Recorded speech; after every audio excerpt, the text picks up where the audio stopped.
This is So while Cris goes, let me just say that I have a new number one again in terms of my power ratings. The Rams have eked out the number one spot in my particular power ratings. It's still pretty close at the top. I think no one would argue that on neutral ground, Kansas City would still be favored over at least 28 other teams, if not 29 or 30 other teams. So I still have Kansas City barely as my second overall power rated pick. Seattle's still way up there. Baltimore's inching up. Obviously, Philadelphia with its new roster, you've seen Jalen Phillips really get to the point where 2 games he's already acclimated, 11 tackles, 2 sacks. Philly's defense is right there, top 3 in the league. So we're bunched up again at the top of the power rating chain. Well, it certainly has been a strange season, and teams have, you know what, they kind of went the direction that they went and haven't changed, if that makes any sense. It's not like there's, other than Baltimore, there's not any steaming, workhorses coming out of nowhere, completely unexpectedly. New England and Indianapolis started off strong from the gate. So did Denver. The Bears have, been winning consistently. The Rams have. I mean, all these teams have been winning consistently. Yeah. No, really, we're starting to see very few teams are left in the playoff hunt. For example, in the AFC, we're probably looking at 8 teams for 7 positions, if I'm correct. Jacksonville has the tiebreaker against both the Chargers and the Chiefs. Talked about it last week. We said it was a big game for the Chargers last week. It was also a big game for the Jacksonville because I thought they would be on the outside looking in if they lost that game to the Chargers. Now they're with an easier schedule than the Chargers. They're in the playoff picture. I did see one little surprise I'll talk about when we get to the game, but let's go back. Do we have a hard stop this week? I would say 12:30 West Coast time if we can. Okay, and then we're going to be on next Tuesday, not Wednesday, probably at noon. Is that right? Yeah, we'll go back to noon on Tuesday. Appreciate Cris for making accommodations for me this week. Tomorrow, celebrate my wife's birthday. We're going out of town. The daughter and son-in-law will be joining us. We'll have them through Thanksgiving. So we're pretty excited to balance the football with the non-football. And so we get out a little earlier today. Jets and the Patriots. That worked out well for me. Kind of middle both ends of it, and felt very strongly the Patriots would find a way to win the game. But I felt that the Jets would not be affected by those trades and would be playing hard, and they did play hard. Yeah, we'll talk about the Jets when we get to their game this week, but obviously Justin Fields is so limited he couldn't take advantage of New England wanting you to pass the ball. And New England said, hey, we're facing Justin Fields, so let's make him pass the ball. And a lot of his passes went 3 yards downfield. No Garrett Wilson. There's not much to say about it. It looked like a mismatch, a lot of points, and it finished near the point spread. Washington and Miami. I'm a broken record on these Euro games, just becoming just bizarre games that put you through the ringer. And this one put me through the ringer again. Another overtime game, another 2-sided teaser. Both sides of the teasers win, and having to wait to make sure Washington didn't lose by more than 3 in overtime. So my day started slowly because I had zero interest in either game. In retrospect, I probably said, okay, Washington is a 3-point dog. Maybe I should have taken them. 2 bad teams. All I saw were numerous strange coaching decisions by both teams, especially Miami, who escaped with the win. flip a coin in that particular type of game. I guess both teams did travel back from their off overseas trip. So we still get Washington, Miami, but not this week. We don't have to talk about them this week. The Packers and the Giants, I didn't have anything in that game. I stayed off of it. And that game went about as expected. I didn't learn anything from that game, frankly. I don't think the Green Bay came out of it, looking all that swell. So, coming off that Philadelphia game, you'd think that they might come a lot stronger if they had the ability to, and they didn't. The funny thing about our conversations is that, we bounce ideas off one another. Sometimes we slightly influence each other, but mainly we stick to our models and our metrics and our matchups and stuff like that. So this was a game I had and you didn't have. It's amazing how many times that you have a game and I don't, and I have a game. And this game I was involved in because I like the New York Giants. I like getting over the 7 points where it was 7.5 most of the last 48 hours. I like Jameis Winston in the lineup as opposed to Russell Wilson. I would have been in big trouble with him. And the added benefit is if Jameis Winston went south, it was probably going to produce a high scoring game. So I threw in a play on the overs in case Jameis Winston went south, and it worked out to get the overs and the game involved. And like you said, in a week where there were no surprises for me, or very few surprises, which means I guess I'm in tune, because I know there'll be a week somewhere along the line where I make mistakes. But in this particular one, this is the way I thought the game would go. Well, I want to make a comment about this coming week before we start this coming week. Remind me.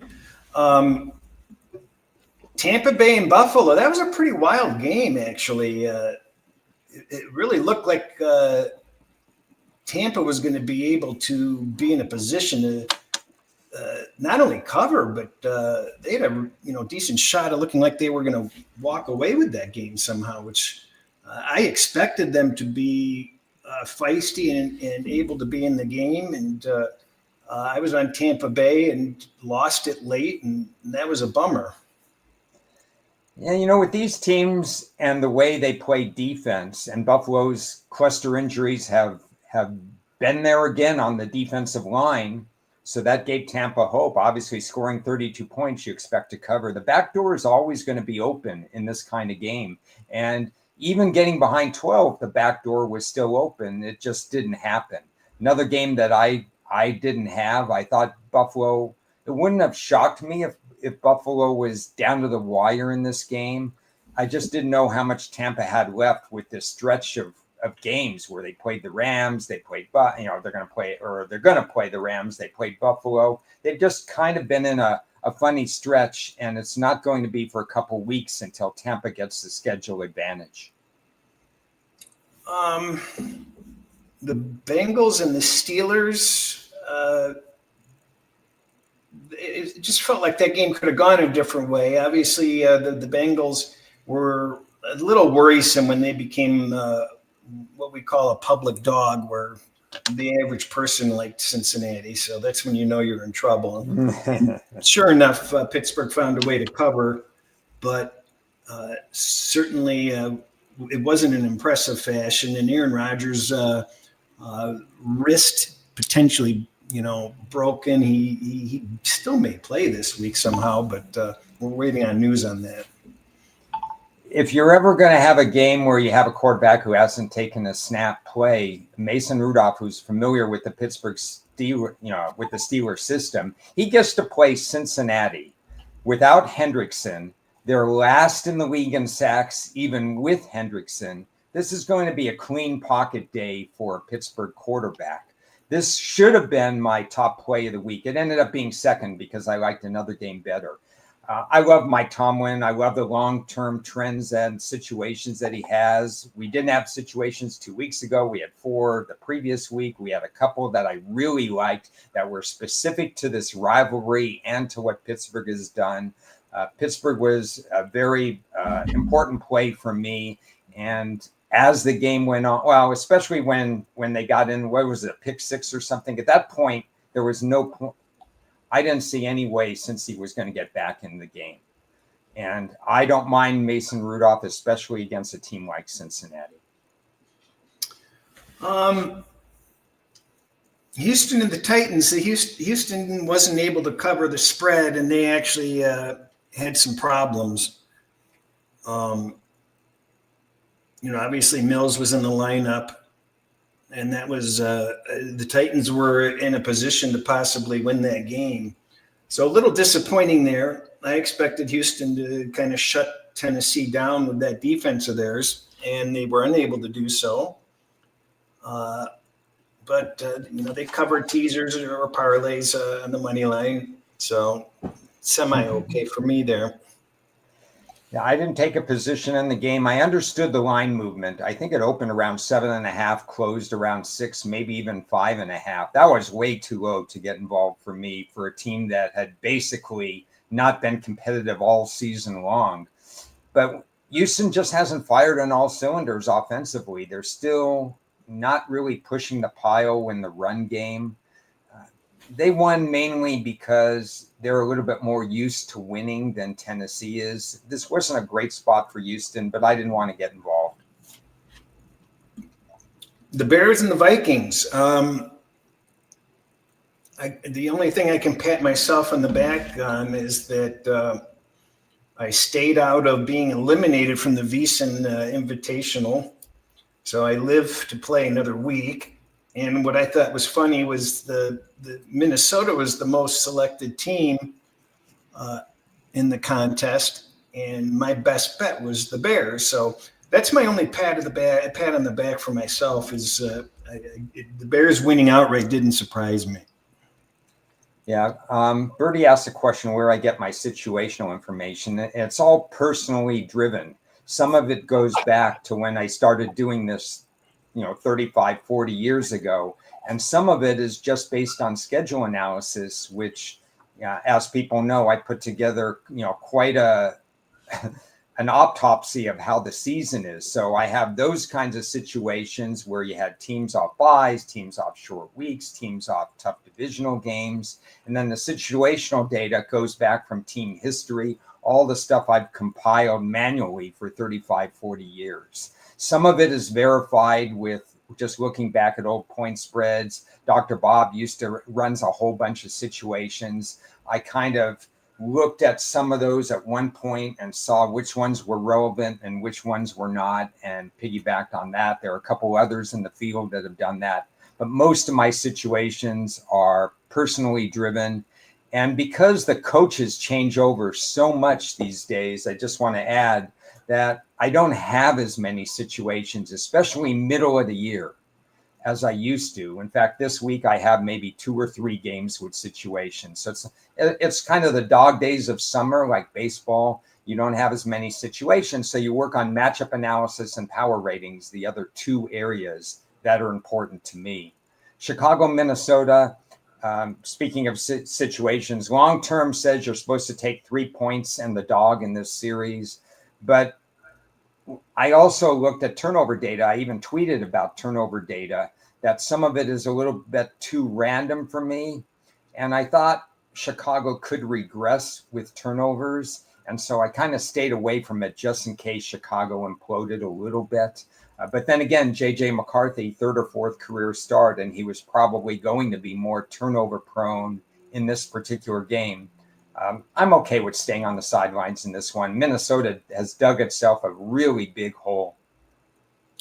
I have a hard time getting in front of the moving train. So, when a team's on a winning streak, the last thing I want to do is to predict when that's going to stop. You can only lose once when you're riding with a streak, but you can lose a lot if you're trying to predict when a streak ends. So my question to you is, we are familiar with turnover regression when, a team is getting too few or too many. History says that that's going to turn around. But has that turned around for the Jets? When San Francisco went to the Super Bowl, weren't they, plus 20 something or more? Sometimes things just continue to go. I'd have a hard time making that a strong consideration for why I want to play a team or stay away from a team. How strong of a decision is it for you? It's a great point because it's a stronger situation for the next year as opposed to the next week or the next two.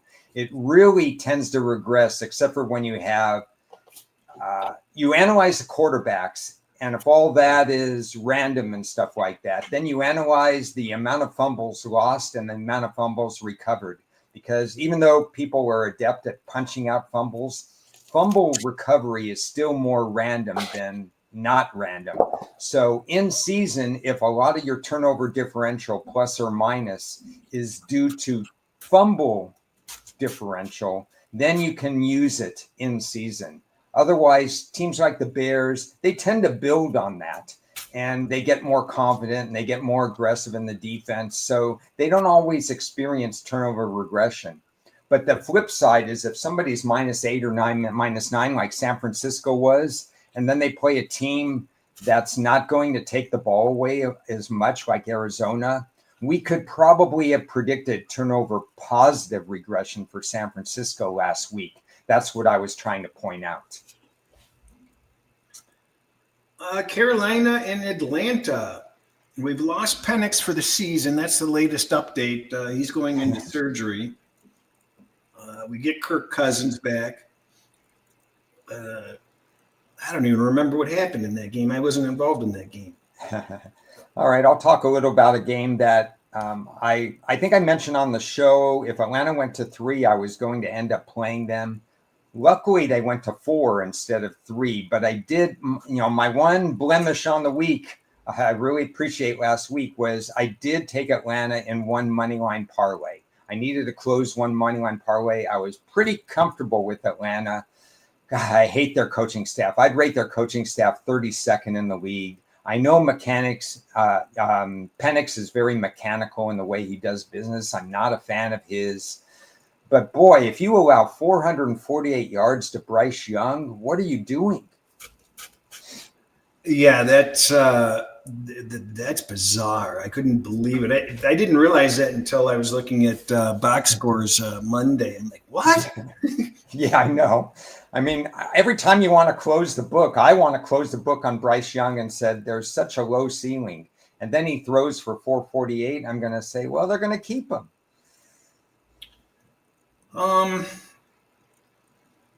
Chargers and Jaguars. Now that one was a big surprise. That was a painful loss. It doesn't surprise me that the Chargers, didn't walk away with a win. It was the way they didn't walk away with the win.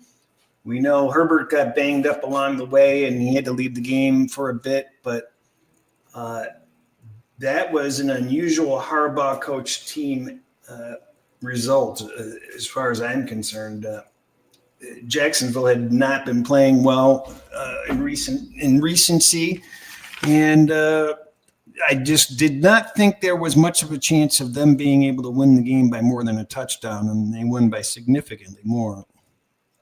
On paper, this looked like a surprise, and in matchup analysis, I thought, well, it's going to be close, but somehow the Chargers were going to pull it out.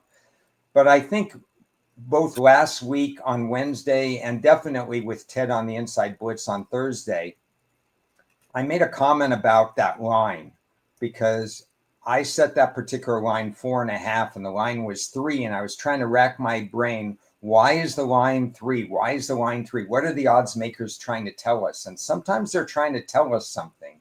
And then the line on Sunday was mostly 2.5 and 3. I think it pretty much closed at 2.5. And I'm saying, well, I can't take the Jags. Yeah, I'm getting bad value. But I think they're trying to tell us that the right side is the Jags.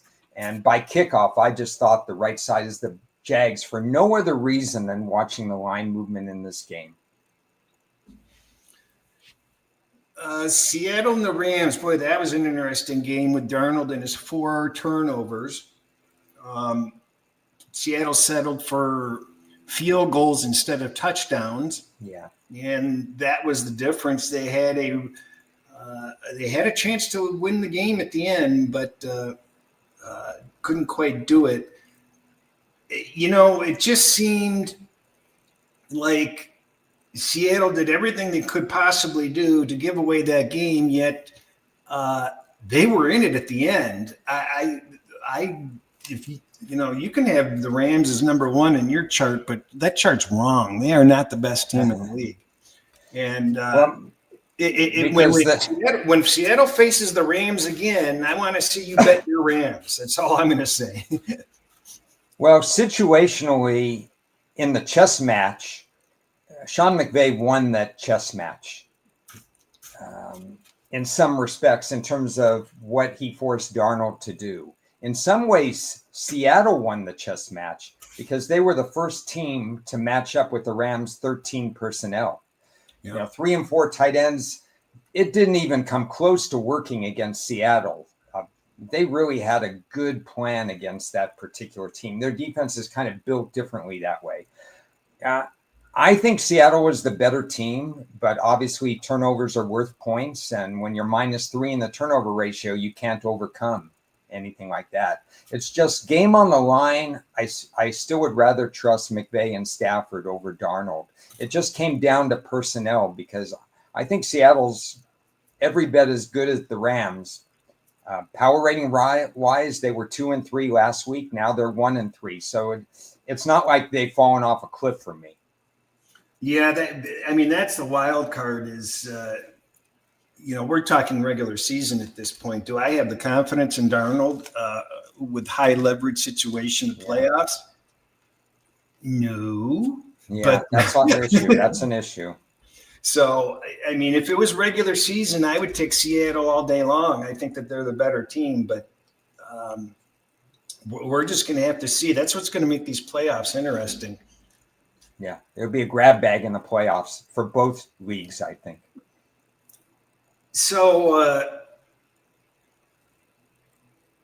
an NFL record number of completions made in the Arizona game. Oh, 47? 47 completions. I think he had an 82% completion percentage too, didn't he? 37 and 47. So whatever that comes out to. That sounds about right. So pretty remarkable there, but that's all garbage time. Arizona was out of it within the first 5 minutes, and it was just a breeze for San Francisco. So, Arizona shows some fight, but if I remember correctly, the penalty situation was 17-1. You're not going to win it. You have no hope of winning a game when it's 17-1. Yeah. Well, yeah, they were out of the game right away, and I didn't pay any attention to the game, so I can't cite facts and figures other than the fact that right from the get-go, you could tell that if San Francisco was not going to turn the ball over, they were -8 turnover ratio before the game. Now they're -5. If they even had flat turnovers, they were going to win this game, and that's what they did. Brock Purdy brings a different dimension. What I did see in highlights were some very smooth, easy throws. You don't have to worry about the mechanical stuff. You don't have to worry about him firing it too fast or not putting touch on the ball. He just brought a little extra dimension. Yeah, they held CMC to his lowest yardage total for receiving. So that's the other note I had. The Ravens and the Browns, boy, they struggled. That was interesting. I know the Baltimore keeps on winning ugly. Yeah, that was my biggest position. I like Cleveland a lot in this game at home against a Baltimore defense that I didn't think was still there yet. I mean, they had a long way to go. They were near the bottom. In I think your model and in my metrics as well for a long, long time, Baltimore. And then offensively, Baltimore was facing a Cleveland defense that performs well at home. And obviously they have somebody who sacks the quarterback at an amazing rate. So there were a lot going for it. The only nervous time was when Shedeur Sanders came in the game because he's not an NFL quarterback. All of a sudden, there were some serious moments there for a guy who went 4 out of 16. And the game just completely flipped in terms of what was going on. But for much of that game, Cleveland was clearly the better team. Yeah, the other issue on that game was that total. These home unders and the weather. And the weather actually seemed to be a lot better than expected. And I'm unaware that the weather affected it much, but somehow, some way, it landed on that 39. So I pushed on my contest entry in VSiN, so I lost a half a point. That game should have stayed under, but yeah. And Sanders did, boy. At least he's getting first team practice. He's never had first team reps, so he's going to have first team reps all week long, and then maybe they can get something out of him. I don't know. We'll talk about that. Yeah. Kansas City and Denver. That was. I don't know how Denver. I don't know what was happening in that game. It just seemed, because I wasn't watching visually. I was watching, on the betting apps, and it just seemed like Kansas City had the ball a lot, and they'd move the ball, and they wouldn't get any points from it. And and I could be wrong, but it just seems like a lot of blown chances, and they just allowed Denver to stay in the game, and Denver took advantage of opportunity at the end. They played to Denver's pace. Again, everybody told us about how Andy Reid is great off rest. But I had to remind people, so is Sean Payton. Sean Payton has nearly as good a spread record, if I can recall, as does Andy Reid. And if it's not nearly, it's still a very plus spread record in that regard. So you're going to get both teams' best effort actually rested in the middle of the season compared to some of these other teams that are so injured. And it was a slugfest. You asked me at the end of the Inside Blitz show, isn't Denver an automatic play over 3? And I said, no, not really in this case. I think I sometimes I do get scared because I see what Mahomes can do. And everybody's saying, excuse me, everybody's saying that Mahomes, he doesn't look right or whatever. I think Mahomes is doing fine. I think it's Kansas City's 70% defense right now that's not doing that well. And obviously the lack of a running game with Pacheco out, Hunt getting his 3.5, 4 yards per carry and so on, that they're one-dimensional. But Mahomes is fine. But just the fact that he was on the other side probably scared me from an automatic bet last week. That defense doesn't seem to be holding water like it should. Let's see. By point defense, it's not bad, but they're not in your face in the pass defense. And a lot of quarterbacks are completing a higher percentage of passes than usual against Kansas City. I've got the Kansas City defense at 12. Let me look at mine. Kansas City defense at 12. Where are they this week? Oh, they're a morning game. I probably have them like 14, 15, right in the range. That Lion game was scary. I'm like dumbfounded. How you can just mandatorily go for it on 4th down every time in that type of game. That wasn't a shootout. If that game was a shootout, that's one thing. That never had the expectation it was ever going to be a shootout. Take the freaking field goal. There's no shame in it. If they had taken the field goals, they would have won the game.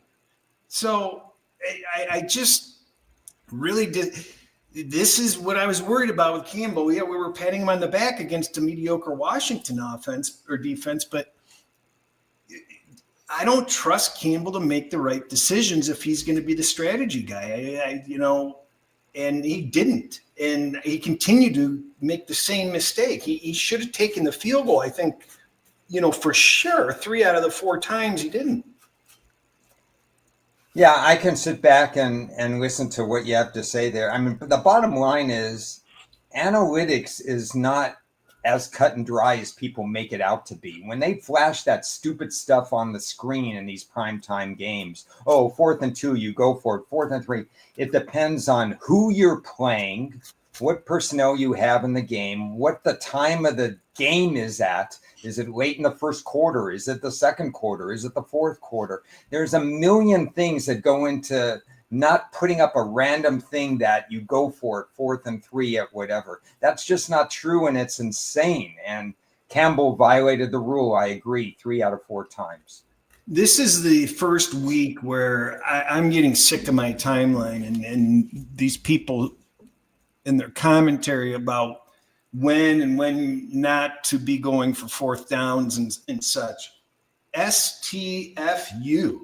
That's all I got to say. It's like you don't have enough information to make that call, okay? Yeah. As you referenced, Ron, there are just so many variables involved with pace of play and history and personnel available. There is so much information that we don't have that they might have that is critical. I mean, maybe there's a matchup problem. Maybe there's an injury that we don't know about. There's so many things, so many moving parts involved with it. Yeah. I do know that Campbell made the wrong decisions there, because it was just simple to figure that one out. But there's a lot of these, I'm sick of my timeline getting wasted with, they should have done this. It's a no-brainer. He's an idiot. You don't. I mean, a hidden fact is that stadiums are not all built the same. And the wind affects one side of the stadium more than another. And sometimes a guy you say, he has 50-yard range, 55-yard range. That may be only from one side of an outdoor stadium. I mean, there's so many other factors that are hidden that we don't know about. I'll tell you, I really needed that field goal at the end of that game, though. Jesus. I was thinking of you. My gosh. And then speaking of wacky endings, you know what? I had given up on – I had some Raiders plus 17.5, and I had given up on it because the Cowboys had the ball, 1st and goal, over 2 minutes to go. And somehow I walked out and the game had ended on 17, and I understand that they were kneeing the ball before the 2-minute warning. And not only that, but that's the second time this season that's happened to the Raiders, where a team is kneeing the ball with more than 2 minutes to go. So, they put in a call to Bill Belichick, and they said, "Are you going to call timeouts?" And Bill said, "No, I'm not going to call timeouts this time. Last time I called a timeout, team scored a touchdown instead of taking a knee and changed the over/under on a game." So, Wake Forest, North Carolina, for those who didn't know what happened to Bill Belichick. I think that, there is no team in this league that swings perception from one end to the other more than Dallas. I mean, they go from looking like, hot crap to all of a sudden potential, so fast and so hard. I mean, there's talk that Jerry's made all the right moves on these trades. And, when you really look at it, these pickups are helping out significantly. And as they get healthy again, they can do some damage. And they can only do so much this year. But, boy, they set up for the next, draft and going forward. These players are really helping out. I mean, the guy they got from the Jets had his best game of his career. And this touches on what I wanted to say about this week's games. I looked at the schedule this week, And I'm like, wait a minute, what? In the lines, I'm like, what the hell is this? I mean, so many games seem to have bizarre spreads to me just on a superficial look. Okay. And one of them was, interesting. how is Philadelphia only 3.5 at Dallas? And that was my immediate look. So it's a lot of people think that Dallas can really play, and that line just seemed like a shock to the system initially. And a lot of games this coming week are a shock to the system. But final thoughts on the Philly-Dallas game. I think Dallas wins the battle but loses the war. What I mean by that is, their defense got better, and especially adding Williams on the front line. They definitely got better. We talked about that when the trades were made, that they were going to probably pick up a couple of extra wins because now they could stop the run a little bit better, and Ashton Genty did nothing. The problem is you lose the war because you gave up a first-round pick for him, and now you've got a guy who stops the run. But if you want to get to and win in the playoffs, it's not about stopping the run. It's about stopping the pass. It's about doing other things. So they will have a worse draft pick with the one pick that they still have, I believe, that will probably cost. And worse than that is they'll only have one first-round draft pick instead of two. So in some respects, I think they lost the war. And one final thought on Vegas. Chip Kelly is a college guy. That's just the way it is. He can out-scheme smaller, not as fast college guys, and he can make things happen. He made it happen at Oregon. His system at UCLA was really taken hold before he left to go to Ohio State. And then they won a national championship with him at Ohio State with his offense. But in the NFL, he's done nothing to convince me that he has an edge in the NFL game. I don't have an opinion on this, but is Gentry a disaster? I mean, we know he was overdrafted, but is this guy literally not going to do any damage in the league? I think the answer could be yes. We don't know for sure. What I hate is when you don't have, put it this way, the NFL Combine doesn't tell you the whole story, but it gives you some kind of story. We never knew what Ashton Genty's 40 time was. And in my humble opinion, following the draft for 45 years, 40 times matter for running backs, unless you're Earl Campbell and you can run over people, in the old days and stuff like that. Ashton Genty never had a 40 time that I knew whether or not he could get by people, whether he could juke people. I don't think he can run over people. The offensive line the Raiders have is probably a C-, but it's not the worst in the league. And he's not doing anything to create yards after contact, and he's not juking people out. And running backs don't move the win needle. I've said this how many times, Chris? They don't move the win needle unless you already have the quarterback in place. A running back by itself, be it O.J. Simpson or Barry Sanders, doesn't get you that far in the playoffs, gets you one playoff win in your career. Ashton Genty is probably a mistake because of that. And if his 40 time wasn't good, and if he's not as fast as we think he is, it's going to be worse. I have hopes for him that he'll be better once they get the quarterback position solved. But right now, it's not working. Aiden O'Connell just activated off the injured list. So he's a throwback guy. He's a pocket passer.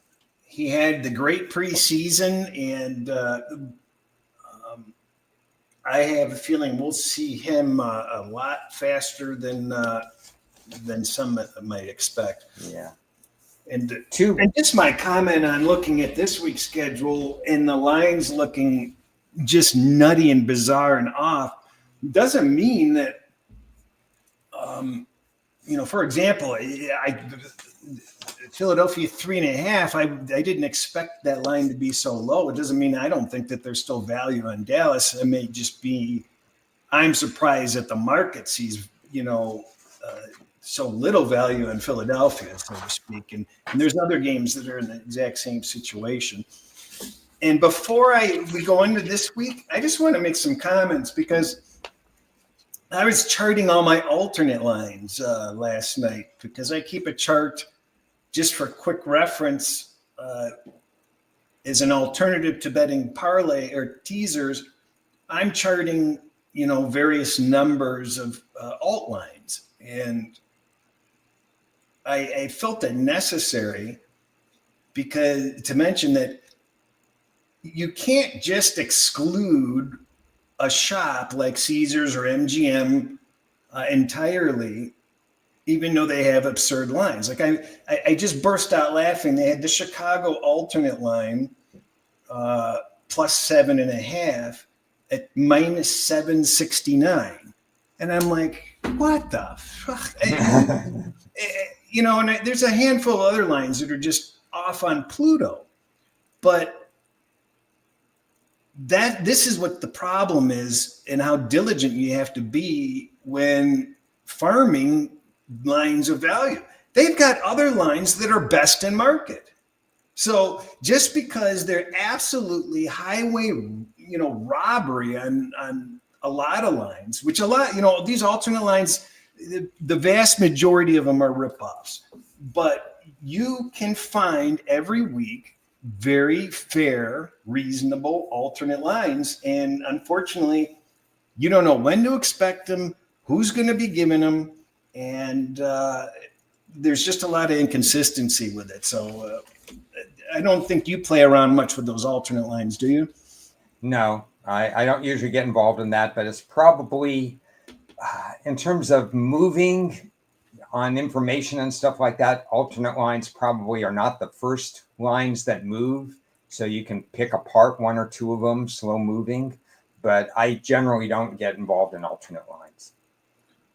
Yeah, I'm just looking, like Caesars has, some laughable lines, a handful of laughable lines, and then they've got a handful of best in market lines. And it just seems like that's the way it goes with all of these places. And some may not realize, you didn't used to be able to, but Bookmaker allows you to parlay alternate lines, and they're usually the same way, a laughable line one week and best in market the next week. So you just have to keep on. And then what I've noticed is the start of the day, when you check first thing, they could have a silly line, and then all of a sudden they're best in market, 30 minutes before kick. So that's the other issue, is the redundancy of having to check.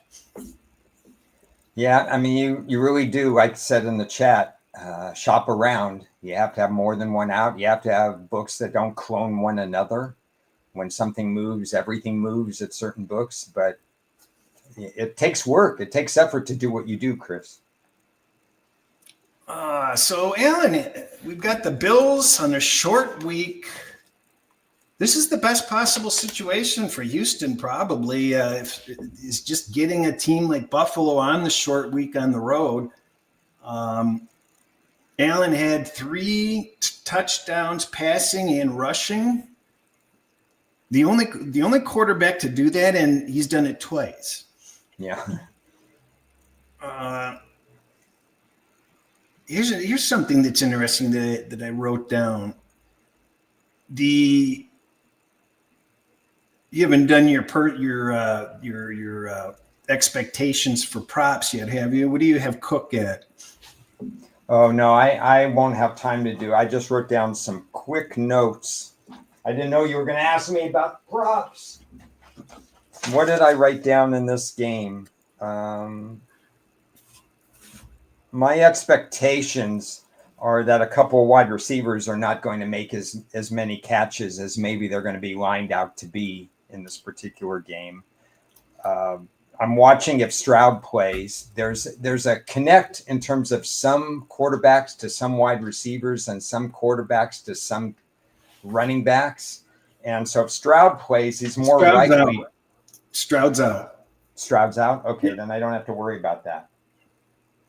Okay, so I don't have expectations other than a couple of the lower level receivers for Buffalo. I expect to have fewer catches in this particular game. I think Houston's going to play press defense on them. So we're at game 12 of the season, and you've got an over-under on a running back of 74 and a half or somewhere around there. Is that Cook? Yeah, and facing a team that hasn't even allowed a rusher to get close to that the entire season. So how do you factor that into your prop analysis? Because Cook has a high yards per carry average, it signals to me that he could have 8 carries for 17 yards, and then the next carry could be 32 yards.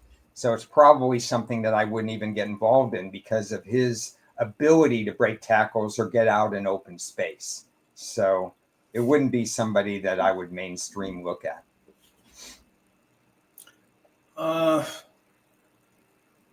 Where would you have set this line? Because I believe I'm looking at my numbers. This is the line that, this is by far the line that I'm off the most on. What would you have had it at? 4, 3.5? I set it at 3. Mm-hmm. Yeah, I think this line's nuts.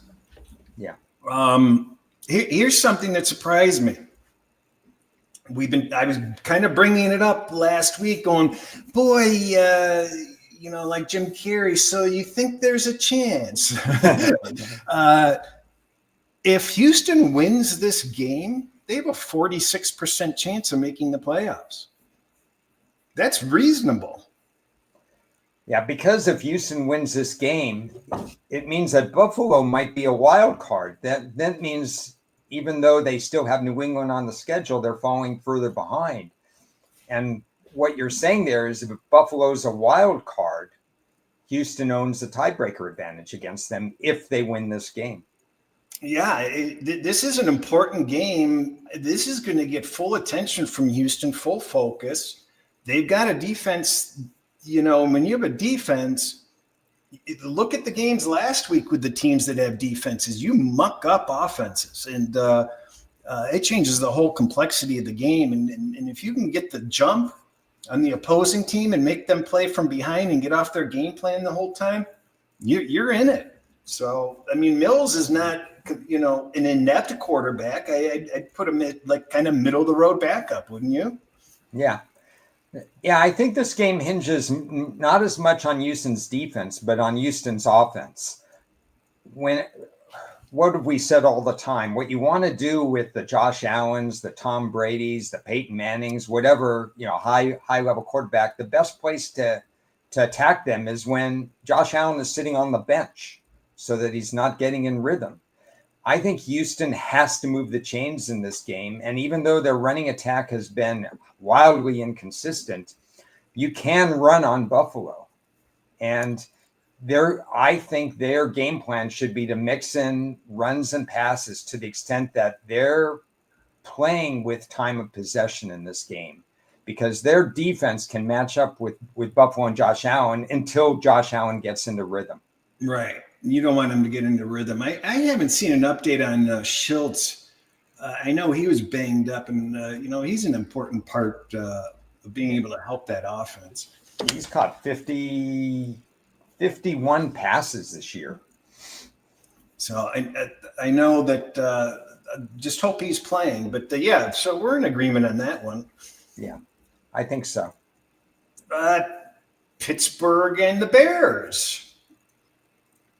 Rudolph. Rudolph is essentially a starter as far as I'm concerned. I don't value. I don't. Would you move the needle more than a half a point on a Rodgers in or out? So this is the same as when do you go for it analytically. I move the needle based on who they're facing.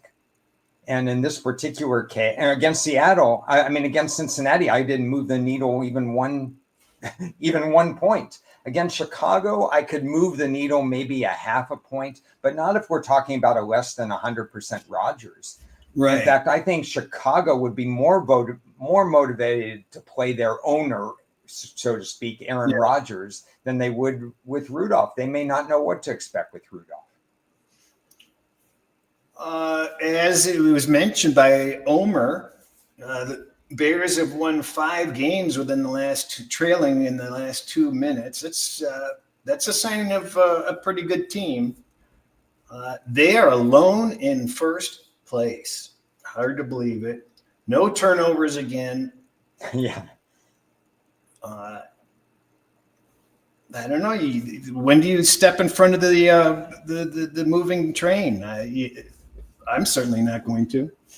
Yeah. Well, the thing of it is, Pittsburgh has a +8 turnover ratio, and Chicago is +16. So if you're looking for turnover regression, maybe you don't get it in this game, and you have to wait. Is there going to be turnover regression at Philly? You better believe so. At Green Bay, I think there'll be turnover regression. When they play Cleveland, maybe, depending on whose Cleveland quarterback is going to be. Then they have Green Bay, San Francisco. There's definitely going to be turnover regression, but maybe not this week. Yeah, that's a great point. I think that's hilarious. They're both due for it. Yeah. Yeah, I think we're going to find Pittsburgh turnover regression as we get to the meat of their schedule, too. We've got Tyrod Taylor starting for the Jets, putting Fields out of his misery. Jackson is not at practice, and there's about 6 or 7 other key starters not at practice or practicing today for Baltimore. I believe that's pretty much Jackson's regular MO, not to practice on Wednesday. So yeah, no big deal there. Huge point spread. This seems sort of similar to last week, where I think the Jets will come to play. I don't think Baltimore's, I don't think it's going to be a walk in the park per se, because I'm not sure Baltimore really has that capability. I don't know, but they don't seem to be firing on all cylinders, and they don't need to be at this point. They just need the win. So, and they need to play, not get injured. So I think that's what their focus is going to be. It feels like a win and no cover sort of situation. What do you think? I think we're seeing it similarly. Remember, Baltimore was playing its 3rd game on the road last week against Cleveland. Another issue in terms of missed that. Yeah. And Baltimore also. How come you didn't bring that up in the show last week, Ron? You can only bring up so much. Jesus. I'm telling you, Cleveland was a big play last week. It was the best one. Baltimore only has 15 defensive sacks. So it's not like they're getting to the quarterback. And you got Fields out of there. Fields holds the ball but Taylor's starting. Yeah. Well, I think that's the reason why Tyrod Taylor is the right choice for this game if you're the Jets, because Baltimore might sack Fields, but they don't get a chance to sack Fields. It's not that Tyrod's a great quarterback, but if he doesn't get sacked 5 times, at least he has a chance to complete passes against Baltimore's secondary. Now, the other interesting stat is that the Jets have 0 defensive interceptions this year, which is a world record for playing 11 games. So at some point, the Jets need to get close to some defender or get somewhere in the vicinity. So to me, this looks like a Jet New England game all over again. In the end, you're playing with the spread that's going to be right about the final result. Yeah, that's what I think. But, the Baltimore's offense is a little bit of concern. I think they're 3 for 9 in their last 9 trips into the red zone. If I wrote down the right information, that's not very good for a team like that. Tyrod Taylor revenge game. I don't know. Tyrod Taylor would like to get a win at any cost. It's funny. The Jets have been in a lot of games, but early in the season, they didn't know how to coach certain situations. They punted at certain times they shouldn't have. They went for field goals at certain times. Aaron Glenn was not really an offensive mastermind to begin with, and they made a lot of mistakes. But they've been competitive with a roster that's getting worse and worse.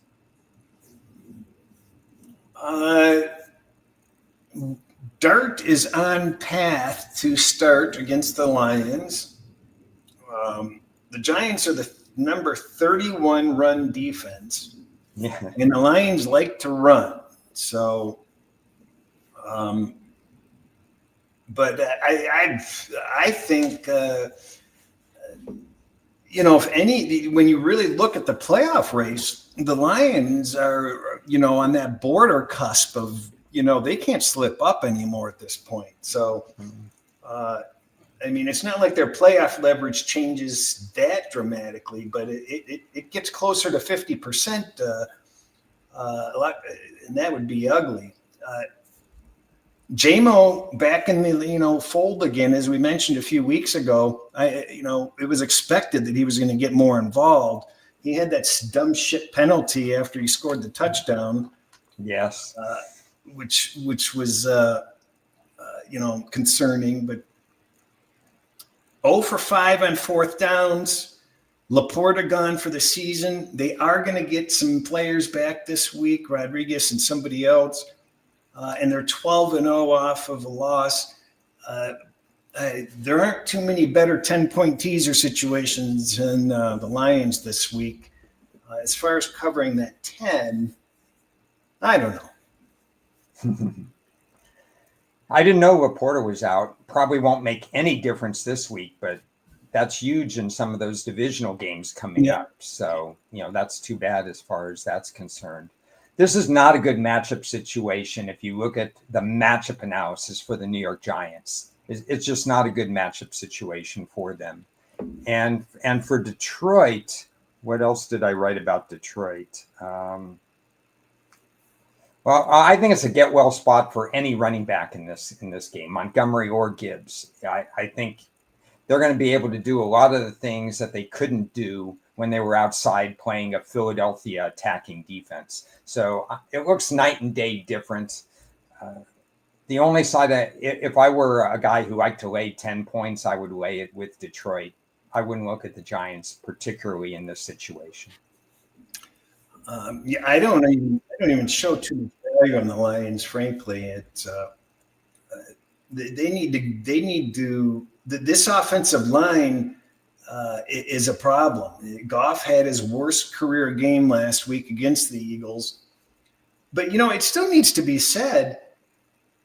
I walk away with a bad taste in my mouth because the Lions, I felt kind of self-destructed, or they were. I feel that they should have won that game somehow, some way, even though they were down 10 late, but they were responsible for the game flow and why it went that way. And it just seemed to me that Detroit wasn't outclassed in that game in the least. Philadelphia left me with zero elevated view of them. It felt like, they're doing something. They held Love and Goff, to 16 points combined over 2 weeks. So that in itself, I guess, is impressive. They're doing something funky on defense. It's making it hard. But when aside from that, Philadelphia wasn't all that impressive. It really made me more concerned about Detroit. I know we're going to talk about Philly later, but since you brought them up, it's really two sides to the story. I think based on the new personnel that they have, that any model that looks at Philly's defense has to upgrade them and has to put a little bit greater weight to what the personnel is now for Philly. That would be my advice, is that you have to give that a little bit greater weight because they're a different team defensively. They're excellent defensively. Now, offensively, you have every right to be concerned because if they had lost a couple of early games, the infighting on this team is amazing. They might have had a locker room problem if they'd lost a couple of earlier games. I think it's a very volatile offensive situation for Philly that at times is going to rear its ugly head when they play better defenses. I have offensively, do you have a playoff team rated lower than Philadelphia? I'd have to look at all the playoff teams, but offensively, this is not really a good offense. Their offensive line has allowed a lot of sacks. Their points is not really playoff worthy offensive attack. Barkley's not running the way he was. They're below average yards per carry running. This is likely a 20 to 23 offense. Yeah, I have them rated 4 notches lower than Tampa Bay offensively as the lowest playoff team, team that's going to be in the playoffs. So Tampa's is fixable because they're without Evans and they're without Irving. Yeah.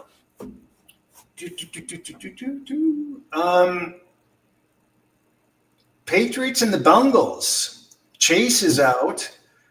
He was spitting at somebody. I mean, what the hell is wrong with these people? I mean, and the Patriots have already exceeded their season win total. You can cash those tickets.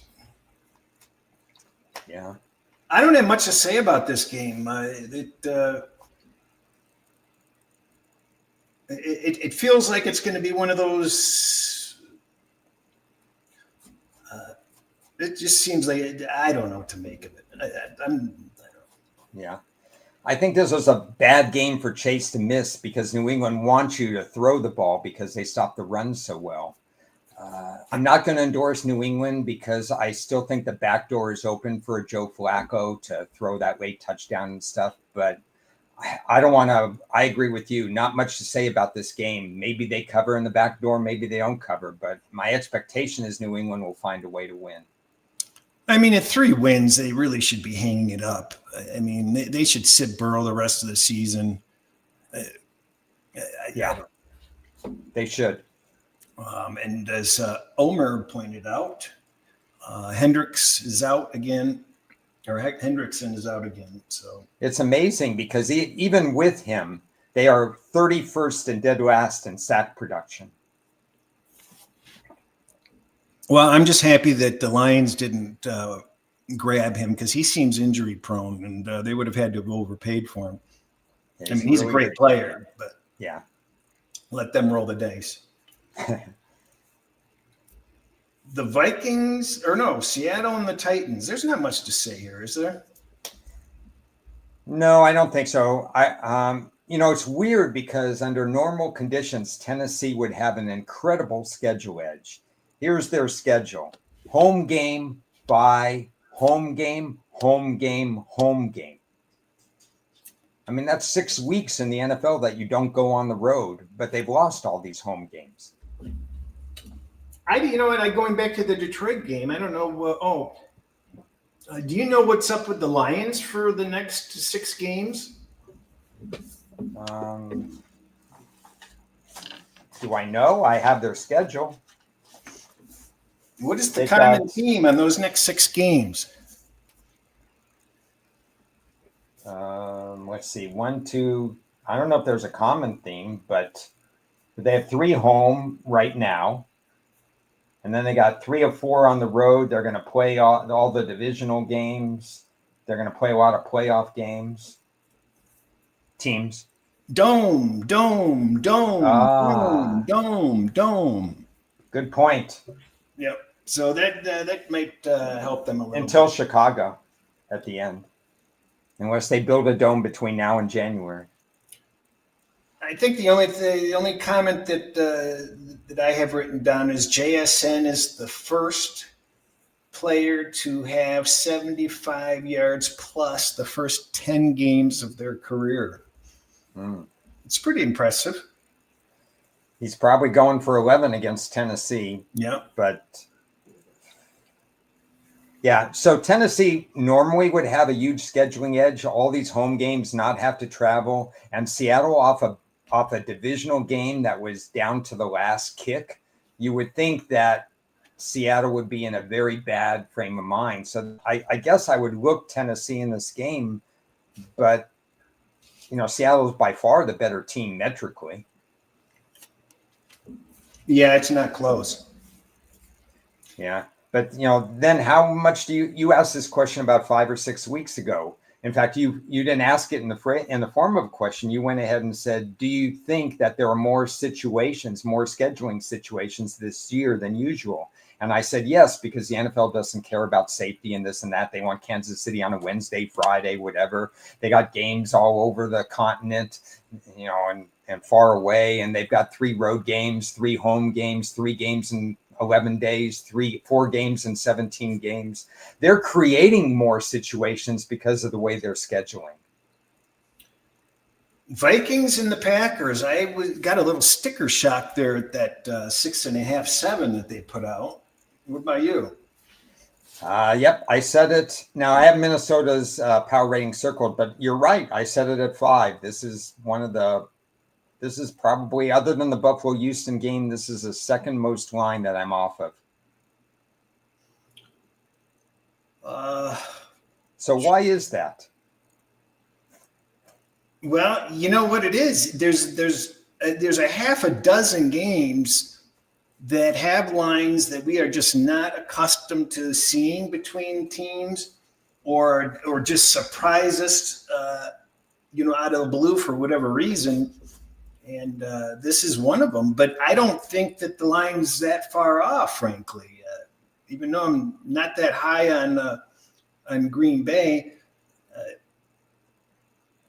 The Vikings with a win, their playoff expectancy goes to 13%.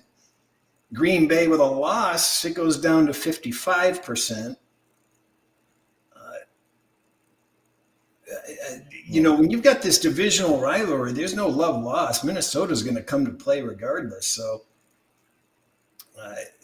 it just seemed like a lot of points. I'm glad I don't have to be involved in the game, frankly. Yeah, I'm not going to be involved. The 3 points I would make on this game is, you're right about they're going to come to play. And they've been competitive at Green Bay. So there's no problem with them being, and they've been competitive at Green Bay with smaller lines. So now they're getting 6.5. They're not used to getting 6.5 points in this rivalry. The problem I have is that I think, based on my matchup analysis, Minnesota is more likely to commit a turnover or be -1 or -2 in turnovers in this game, which would be worth 3.5 points. And this is a real sweet spot for Micah Parsons against a poorly coached Minnesota offensive line. If McCarthy doesn't watch out in this particular game, he's going to be having dinner with Micah Parsons during the game, because it's going to be a problem. I've got another note here that Love, his receivers are dropping the ball at one of the highest rates again. That's something we talked about coming into the season, and they can't seem to get that problem fixed. His best and most reliable pass catcher, Reed, hasn't been on the field for a lot of weeks now, and I don't know when he's coming back. So he's throwing to guys other than Wicks that have drop balls in the past. They have these tendencies to drop balls. And then he's missing Tucker Kraft, of course, as well. So he's got pass catchers that are good with their hands that are injured. Well, we've got Indianapolis. This is the game of the week as far as I'm concerned. Very interesting game. Indianapolis, the Chiefs are 5-5. If they lose this game, their chances of making the playoffs reduced to 33%. Mm-hmm. As it stands now, they're at 63%, and they only bump it up a couple of percentage points with the win. So, you talked about Pat Mahomes earlier. He's got 4 interceptions and been sacked 9 times over the last 3 games. So that's a little bit of elevated negativity. And the other concern was that Denver knew the plays ahead of time. I forgot about that. So one of the Kansas City players commented on it, said they knew our plays ahead of time. So what does that, that reflects poorly on the coaching. I don't really have any more details on how that comes to play. I mean, obviously, teams are trying to get the edge on other teams by stealing signs and such, but that's a concern that the Kansas City defense is that or the Kansas City offense can be that transparent to the other team. Yeah, there was no creativity at the running back position. That's why Mahomes has had to scramble a lot. So Pacheco's at least practicing this week, but he was practicing last week too, wasn't he?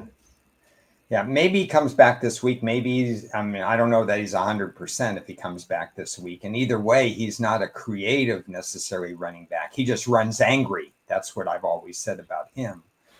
So their creativity comes in the pass game only because they have a lot of different toys to work with. When Worthy is healthy, when Rice is running across the middle, they can use Kelsey productively that way. They run Thornton deep.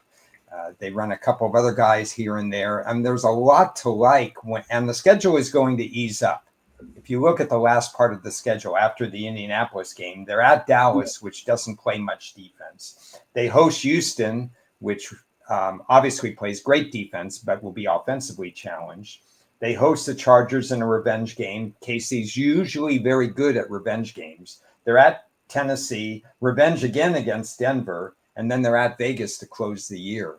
So realistically, with 7 games to go, they're 5-5. I think they're going to notch 5 more wins, maybe 6. Depends on what you think about this game, but the question is, will 10-7 get them in the playoffs? And it might not.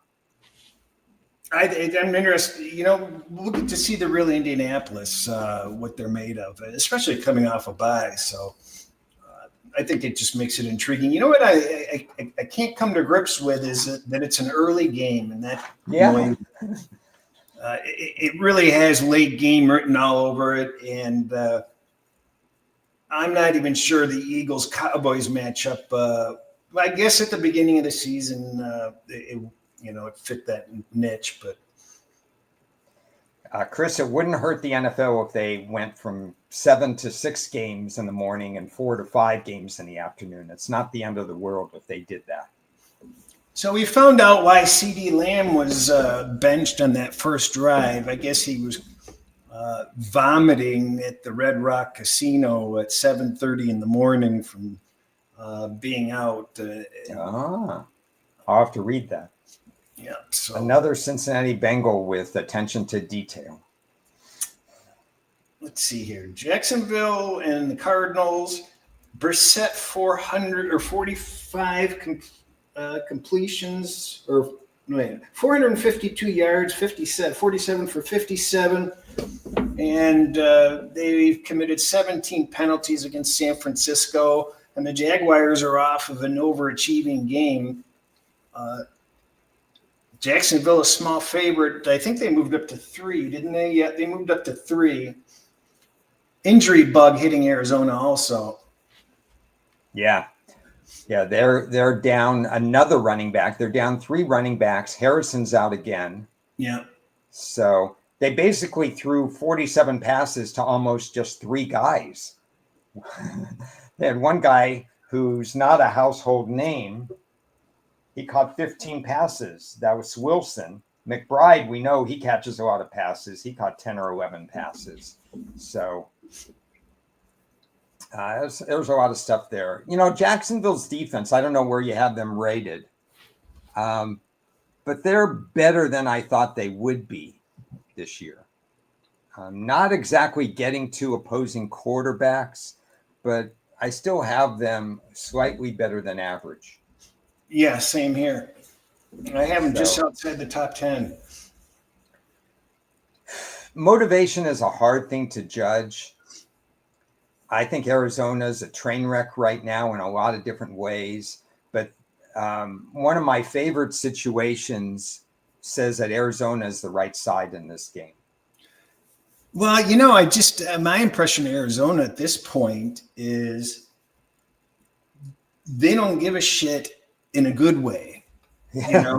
It's like it's just like if you saw that documentary of the minor, Kurt Russell's dad putting together the Portland minor league baseball team that became, the sellout every game type of team where they didn't give a crap. It was just a bunch of misfits. They went out and played. They had fun. They didn't care what anybody thought. And I think that's what Arizona's about now. I mean, they don't have the talent to do any damage, but they got they can stay in games and they can cause problems.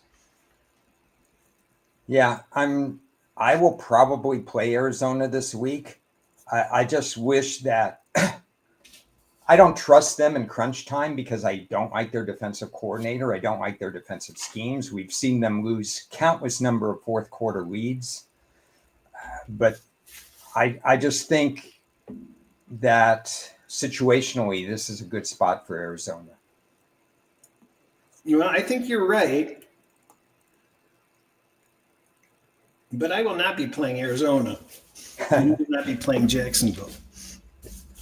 Then we move on to Shedeur Sanders against the only team that he stands a chance against. Yeah, you're right. It's just God, what an ugly game this is. This could set football back. They should have throwback uniforms for this game. well, the bright spot is Myles Garrett is going for the sack record. He's close to pace, and he should be able to help that. And then I don't know how to pronounce the kid's name, the rookie that they drafted. The hell's his name? Schlesinger.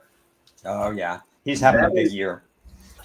I gave you that on a tip from somebody else. I passed around defensive player rookie of the year and at 30-1, and he's now minus 220 for that. So hopefully he pads some stats this week on that front. Yeah. Ashton Genty, he ran maybe 6 times last week with no success. They're probably going to go back to the basics. They threw the ball something like 21 of their first 24 times last week. The over-under in this game, 36.5 last I saw.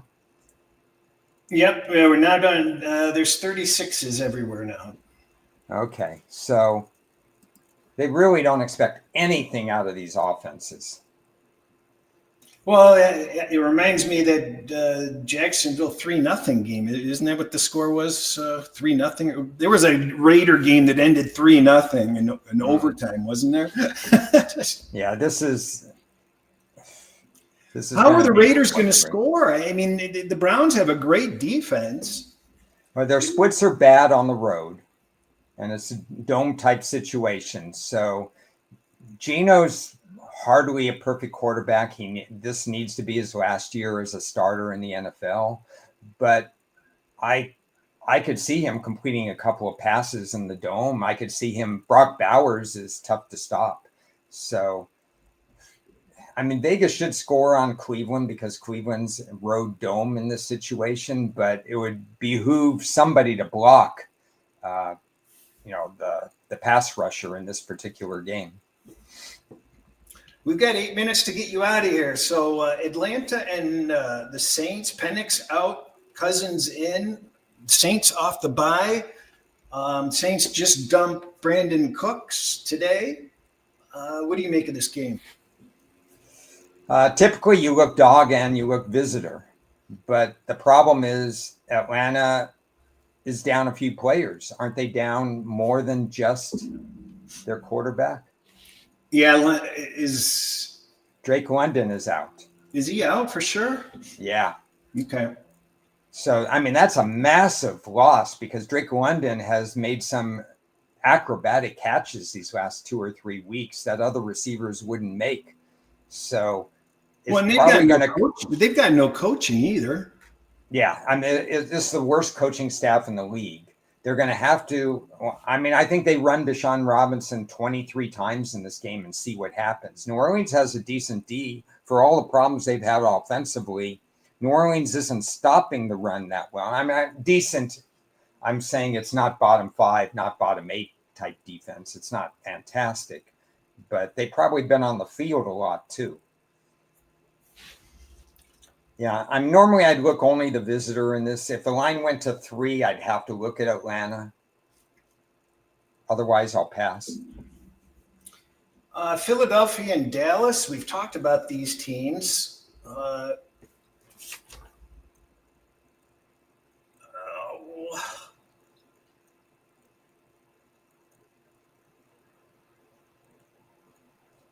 Yeah, I wish I would have done the look-ahead line. Look-ahead line was 6, I believe, Philly. They gave AJ 11 targets. He still had under 50 yards, so there's just something off kilter there. Johnson's out for Philadelphia now. But it seems like Dallas can, Dallas is going to, there's no love lost between these two teams. So it will be interesting. Well, Dallas certainly thinks they're in the race, 4-5-1. Can't lose a home game. Even if they're not really in the race, they think they're in the race. Not a good situational spot for Philly for a couple of different reasons. But I think the line, the line has really ticked down. Everybody saw what happened on Monday night, even as it was against the Raiders. So what do we have? It's short 3.5 or a long 3. You can bet 3 or bet 3.5, and the Dallas playoff probability goes all the way up to 21% with a win. So yeah. Based on what Jerry Jones is thinking, he thinks he's in the playoffs, but he'll have to win a few more games. Well, I got to say, it's about time. I mean, the Rams have been sliding by with this mediocre quarterback that's finally over 500 at 116 and 115. Yeah.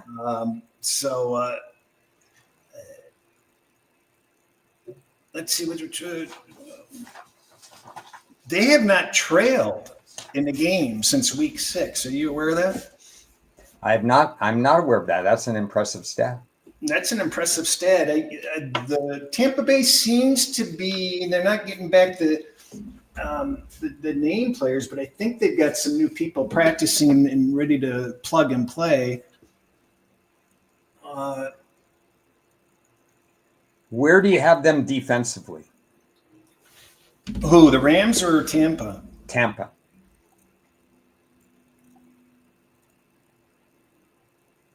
In the dead smack middle.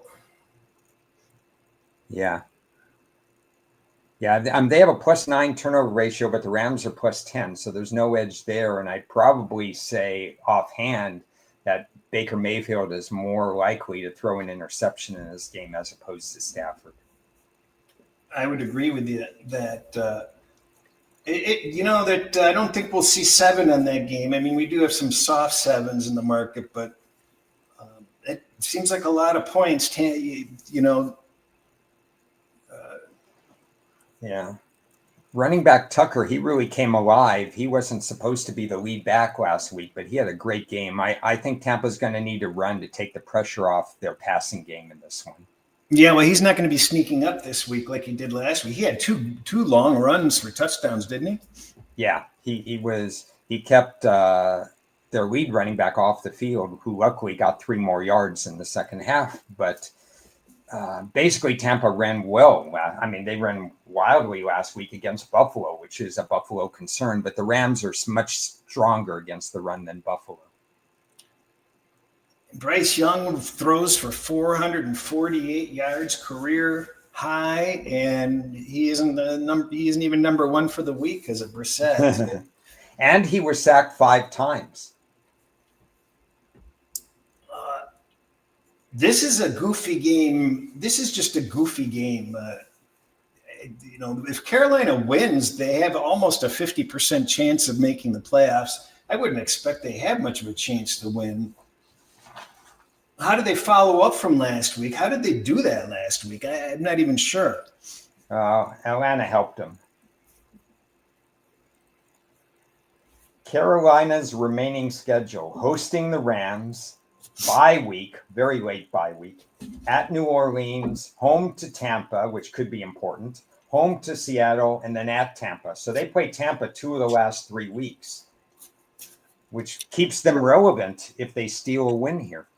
As Birdie points out, the San Francisco's big weakness is the run, and Carolina loves to run. You think your big weakness is the run, because San Francisco allows 7 out of every 10 passes to be completed. I think San Francisco's weakness is they don't get to opposing quarterbacks. They have 12 defensive sacks. That's only one per game. I think I said since he was last with 14, since he's next to last, San Francisco is last in getting to opposing quarterbacks. prime time, what do you factor anything in terms of this game being prime time? For my betting purposes, it's critical that I have Monday and Sunday night games. And I may not do anything with the Monday game. And the only reason I have anything on the Sunday night game is because I had to quickly get in a bet last week and threw the Rams in plus 3.5. So otherwise, I might not ever play on that game. Yeah. I think this is an advantage for San Francisco to play this game in prime time. Yeah, because it's going to motivate them. Otherwise, they could have been caught flat-footed on a Sunday afternoon game. Yeah, I mean, Purdy adds a dimension to the team. McCaffrey has a chance to run on Carolina's defense. And San Francisco, I know they haven't played a lot of primetime games recently, although some are divisional games that they've held their own in. San Francisco historically has handled this situation better than Carolina. You don't think McCaffrey is stressed out about facing his former team?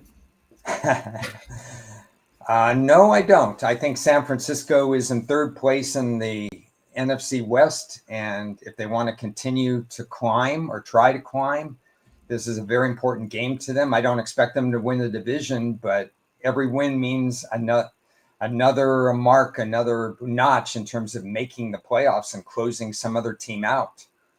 What that other team's going to be, I don't know. But right now, they'd be closing out maybe Detroit even, huh?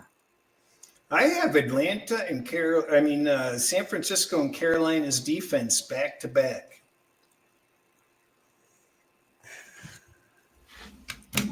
Yeah, I wouldn't disagree with that. So the only difference between these two teams are the offenses. Yeah, well, there's a big difference in that. And also the Carolina sack ratio is actually, the ratio itself is worse than San Francisco's. Yeah. The point spread is up there. You hate to lay 6.5, 7 points and stuff like that. But I believe I have San Francisco, or will have San Francisco, in at least one money line parlay. I can't blame you for that. And actually, I can blame you for that. You don't want to look that direction because the money line is painfully overpriced. Yeah, well, that requires me to tease somebody with the 6-point tease. And yeah, when you're looking at like minus 330 as the market low, that's when you want to start looking at your teaser options, because you're just getting brutalized on the parlay. So yeah, I have to look at what the money line was at the time I played it, but because I set this line 7.5. Well, and you've got value on the Rams also, because your Rams money line costs more than what a teaser costs. So technically those two match up. Yeah, I don't want the Rams in a money line because I trust Tampa's offense more than I trust Carolina's offense. Yeah, no, I don't blame you. I don't blame you there. Let's see what else you got here.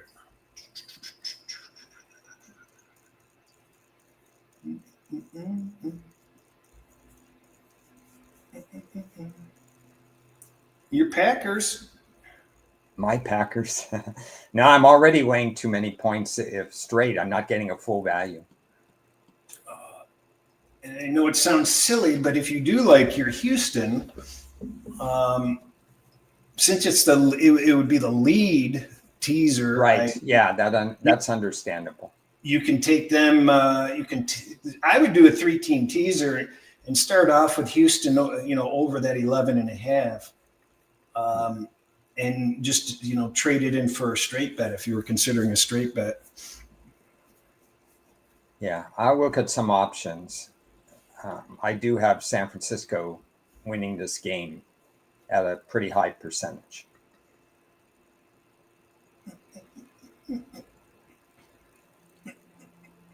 That's all I have. Okay, we're at your hard stop. So again, we're going to be back next Tuesday at noon.